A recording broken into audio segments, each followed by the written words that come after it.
جوزي قال لي احنا عايزين نتطلق، وانا عايز الفيلا والعربيات وكل حاجة ما عدا الولد، خليهولك. المحامية بتاعتي اتحايلت عليا عشان احارب واخد حقي، بس انا رديت عليها هسيب له كل حاجة. الكل افتكر اني اتجننت رسمي. وفي الجلسة الأخيرة مضيت واتنازلت عن كل مليم بكل سهولة ورضا نفس. وما كانش يعرف اني كسبت اكتر مما يتخيل، بس كان مبتسم لحد ما المحامية بتاعته مالت عليه وهمست له بكلمتين. لما حسام قال ان هو عايز يطلقني ما حاولش حتى يجمل لي الكلام ولا راعى مشاعري ولا مهد لي باي حاجه. فجاه كده لقيته بيشبك ايده وبرود وهدوء مستفز وقال لي انا عايز البيت والعربيات وتحويشة العمر وكل حاجه. وسكت لحظه وبعدين كمل كانها حاجه ملهاش لازمه يعني، وتقدري تخلي الولد معاكي. ابننا يوسف اللي عنده 8 سنين كان فوق بيعمل الواجب بتاعه. انا فاكره كويس ان لاحظت ازاي حسام كان قاصد ما يقولش اسم يوسف، كان قاصد يقول الولد لانه بيحس ان ده ممكن يسهل عليه انه يسيبه عادي ويرميه. ساعتها قلبي وجعني قوي ونفسي اتكتم، بس ما عيطتش يعني ولا بكيت، لان اتعلمت من زمان ان حسام بيشوف الدموع ضعف. انا مش عايزه ابان ضعيفه. المحاميه بتاعتي الاستاذه ميرفت القلم كان هيقع من ايديها لما عدت عليها الشروط حسام. قالت لي يا ايمان الكلام ده مش منطقي ولا يرضي ربنا.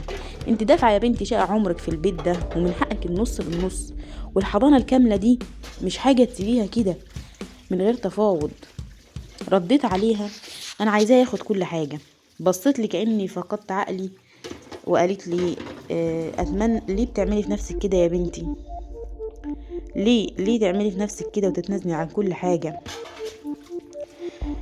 لان اصلا السبب ان الحقيقي ان اصلا الحرب بيننا انتهت من فتره جامده، لان هو طول ال 12 سنه جواز بيستهتر بيا وبذكائي ووثق ثقه عمياء ان انا مش هعرف اعمل اي حاجه. بس كل ده انا هدفعه ثمنه غالي قوي وهيكلفه كل حاجه تهمه بجد. وفي قعدة الصلح والاتفاق لا جادلت ولا فصلت، مضيت مكان مشاورلي. قال لي امضي هنا، مضيت.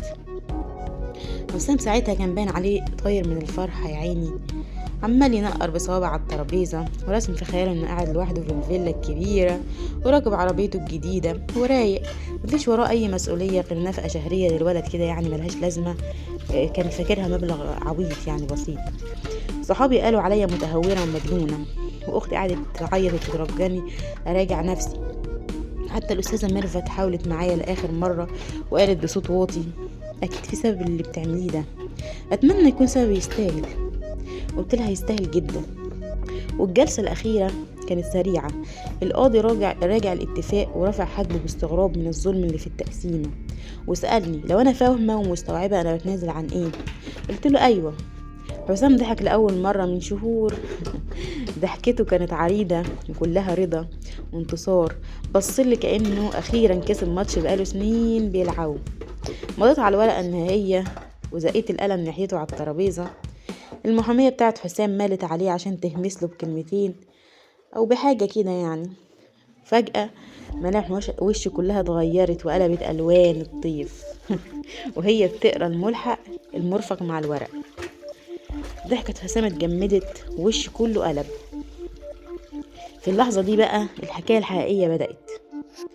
لو عايز تكمل القصة اشترك في القناة وفعل زر الجرس واضغط لايك واكتب لي في التعليقات تم عشان اعرف ان انت مهتم.